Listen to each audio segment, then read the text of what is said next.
Le Flash Info avec le centre de stockage de la Manche. Un mouvement de grève nationale à Areva. Il manifeste aujourd'hui à Paris. 6 bus sont partis cette nuit, transportant 4 à 500 salariés de l'usine de La Hague. Et dans la capitale, le mouvement pourrait rassembler 2000 à 4000 salariés venus de toute la France.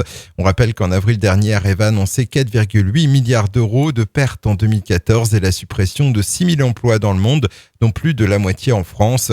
Sur le site de La Hague, les syndicats chiffrent à environ 900 le nombre de postes supprimés d'ici 3 ans. Une vingtaine d'antinucléaires étaient présents hier soir devant les grilles du port de Cherbourg pour dénoncer l'arrivée lundi matin au quai des Flamands de plus de 7 tonnes de déchets nucléaires en provenance d'Angleterre où ils ont été recyclés. Ces emballages ont été ensuite transférés vers le terminal ferroviaire de Valognes. De nouveaux contrôles sont prévus aujourd'hui avant de repartir par train demain vers leur pays d'origine, la Suisse. Un transport sans danger pour Bernard Monod, porte-parole d'Areva TN chargé du transport. La radioactivité autour de l'emballage, mais elle est minime et elle est très en dessous des seuils fixés par la réglementation.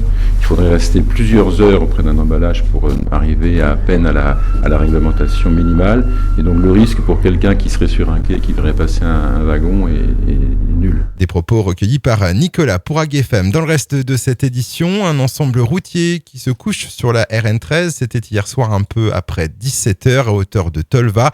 Le conducteur d'un camion-ben tractant une remorque a perdu le contrôle pour des raisons encore inconnues. Par chance, il n'a pas été blessé. En revanche, l'accident a engendré d'importants bouchons de plusieurs kilomètres.